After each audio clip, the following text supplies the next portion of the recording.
안녕하세요. 김성규입니다. 오늘은 제가 이제 자주 듣는 말 중에 또 저희 공동체에 이제 자주 듣는 말 중에 하나가 이제 너무 극단적이다. 꼭 그렇게까지 해야 되냐 이런 얘기를 종종 들어요. 그래서 그 이야기를 들을 때 저는 뭐 이렇게 뭐 이상하다 뭐 이렇게 생각하지 않거든요. 왜냐면 칭찬처럼 들려요. 누군가를 불편하게 할 만큼 뭔가를 더 하고 있구나 라는 생각이 들어서 극단적이라고 말하면 오히려 칭찬처럼 들리고요. 원래 뭔가 막 더 하고 이렇게 하는 사람들은 야, 좀 너무 좀 자주 이런 얘기를 듣기 때문에 사실 큰 문제라고 생각하지도 않고 저는 이렇게 막 불편하다고 생각하진 않는데, 문제는 이제 그게 그 극단적이란 말을 통해서 흘러가게 되어지는 영향력 때문에 좀 걱정이 되는 거죠. 예를 들면 사람은요, 누구를 좋아하거나 사랑하면요, 연애할 때만 해도요, 사랑하는 대상을 위해서 뭔가를 더 할 생각을 하지 덜 할 생각을 하지 않아요. 어떻게 하면 덜 할까? 이런 생각을 하고 있다 그러면 어떻게 막 사랑이 막 느껴지시겠어요? 뭘 더 해야만 사랑하는 건 아니지만, 사랑하는 사람은 더 해주고 싶은 마음인 거잖아요. 예, 마치 이런 것 같아요. 저도 이렇게 사는 방법, 그리고 이렇게 사는 삶의 모양, 이것만이 믿음이다, 이것만이 사랑하는 사람의 모습이다라고 생각하지도 않고요. 단 한 번도 그렇게 이야기한 적 없고, 이제 훈련을 하는 지체들한테도 그렇게 이야기한 적이 없어요. 그렇게 전혀 생각하지 않아요. 주님이 아시지만 이렇게 사는 모습만이 믿음이고 다른 거 다 틀렸다 이렇게 판단하고 정죄한 적이 단 한 번도 없어요. 근데 이제 종종 이제 그런 불편하다는 이제 뉘앙스를 이야기하면서 이제 극단적이다 뭐 이런 얘기를 종종 듣는 거죠. 근데 그 이야기를 들으면 그냥 모르겠어요. 저는 이해가 잘 안 되는 마음이라서 그렇겠죠.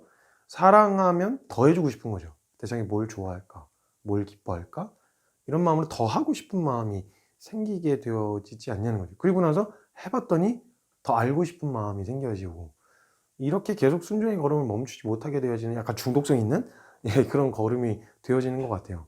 근데 가뜩이나 더 할 마음이 없는 사람들에게 더 하지 않아도 되는 이유와 명분이 생기니까 그냥 그 자리에 괜찮구나, 이건 뭐 더 할 필요 없구나 라고 거기에 딱 눌러앉게 되어지는 그런 위험성이 저는 좀 걱정이 돼요.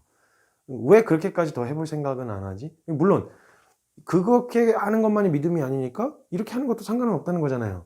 그죠? 그러니까 모두가 다 그렇게 해야 되는 건 아니지만 이렇게 해볼 마음이 있는 사람은 이렇게 해봐도 되는 거잖아요. 그럼 왜 더 해볼 생각을 안 하고 자꾸 덜 할 생각만 할까? 저는 사실 그게 좀 걱정이 된다는 거예요. 그렇게 되어지니까 이단들한테 다 좋은 단어를 뺏겨버렸잖아요. 열정이라고 하는 단어도 사실 진짜 그리스도 안에 있을 때 막 꿈꾸게 되어지고 뭔가를 막 하고 싶은 막 역동적인 이런 에너지가 막 쏟아져 나오는데, 조그만 교회에서 요즘에 열정 있게 막 뭔가 하려 그러면 쟤 이단 아니야? 약간 이런 분위기가 된단 말이죠. 좋은 단어들을 지금 솔직히 다 뺏겨버렸어요. 저는 그런 마음이에요. 다 되찾아오고 싶어요. 진짜 복음 앞에서, 진짜 그리스도의 진리 앞에서 더 해보고 더 열정적으로 헌신하게 되어지는 그런 것을 통해서 빼앗긴 단어들을 다 되찾아오고 싶은 마음이에요. 얼마나 좋은 단어 많아요. 뭐 신천지, 사실은 새하늘과 새 땅, 그거 정말 주님 다시 오실 때 이루시는 정말 놀라운 일인데 그것도 신천지한테 뺏겨갖고 새하늘과 새 땅 이름 벌써 느낌이 쎄하잖아요. 그래서 이런 걸 다 뺏겨버린 이제 상황이라는 거죠. 그래서 저는 더 하고 싶어요. 그리고 극단적이라고 말하면 칭찬 같아요. 그래도 주님 앞에서 이렇게 어, 더 해보려고 하고 있구나라고 하는 마음 때문에 그냥 칭찬처럼 들려요. 물론 균형 잡아야죠. 지도도 받아야 되고요. 그런데 우리 마음의 중심은 하나님 앞에서 더 할 마음이 있어야 된다고 생각해요. 더 할 방법을 찾지 말고 더 하고 싶은 마음을 그대로 표출해낼 때, 표현하고 그대로 순종해 나갈 때 저는 한 번도 실패를 경험한 적이 없어서, 그러니까 그런 어떤 실패라고 하는 게 뭐 상황적으로 잘 풀리고 안 풀리고 이거가 아니라 제 인생에 후회스러운 순간이 없어요. 그렇게 한다고 했을 때. 그리고 저는 청년들이 이런 감격을 맛봤으면 좋겠다는 마음이 있어요. 그래서 전 청년들이 그런 일에 좀 더 뛰어들었으면 좋겠어요. 왜냐면 어 그냥 사회에서도 얘기하잖아요. 뭔 어떤 영역에 뛰어들려고 할 때 "아 그렇게까지 하지 않아도 돼. 그렇게까지 공부 안 해도 돼. 그렇게까지 애쓰지 않아도 돼. 노력하지 않아도 돼." 이렇게 얘기 안 하잖아요. 좀 더 네가 이 시간을 또 어떻게 투자하느냐에 따라서 어떻게 더 많은 에너지를 쏟아내느냐에 따라서 달라진다, 이렇게 얘기하듯이 영적인 영역에서도 그런 원리가 적용되어야 되지 않을까요? 그래서 저는 그런 영역에 있어서는 더 하고 싶은 마음이 있고요.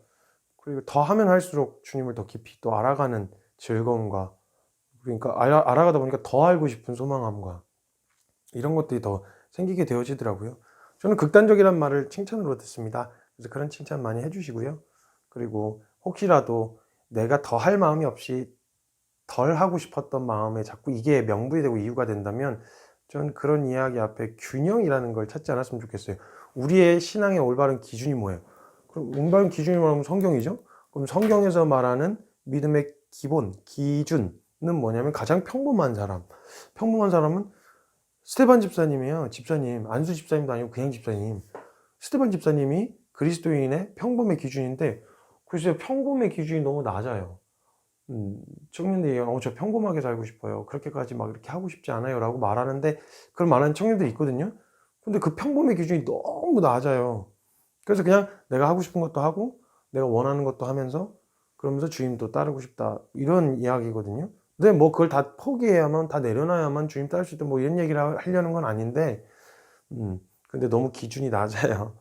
좀 진짜 올바른 기준을 향해서, 제가 지금 이걸 잘 살고 있기 때문에 얘기하는 게 아니라 이걸 그냥 기준 삼아서 오늘도 그 표대를 보고 달려가고 있는 중이다라는 이야기예요. 그래서 저는 더 하고 싶어요. 더 못해서 한이에요. 이것밖에 못해서, 드릴 게 몸뚱아리밖에 없어서 그게 너무 아쉽고, 더 드리지 못해서 한이고, 더 헌신 못해서 한이고, 마지막 날에 주님 앞에 섰을 때에도 그때 좀 더 할 걸 하는 아쉬움이 남을 것 같은, 저는 그러고 싶어요. 여러분들도 동일하게 믿음으로 사는 삶이 어떤 다양한 모습과 모양으로 나타날 수 있어요. 어떤 사람은 선교단체에 있고, 어떤 사람은 회사에 있고, 어떤 사람은 학교에 있고, 캠퍼스에 있고, 다른 모양과 모습으로 나타날 수 있는데, 그런데 우리 마음의 중심은 사랑하는 주님을 위해서 뭔가 더해 하고 싶은 소망함으로 막 열정적으로 부딪히는 그런 일들이 저는 일어났으면 좋겠어요. 그걸 보고 싶어요. 그런 막 사로잡힌 막 열정이 막 가슴이 두근두근거리고 막 흥분될 만한 막 꿈을 쫓아 달려가는 청년들이 일어나기를 바라는 마음이 있어요. 그를 위해서도 좀 더 해보고 싶은 마음이 오늘도 어제보다 더 할 거예요. 그래서 제가 되게 좋아하는 찬송가 가사 중에 그 고백이 있어요. 그러니까 사랑한다는 표현인데, 어제보다 더 사랑하는데 어떻게 더 표현할 방법이 없어서 내 구주 예수를 더욱 사랑. 어제보다 오늘 주님 더 사랑하고 싶습니다. 네. 다음에 또 찾아뵐게요.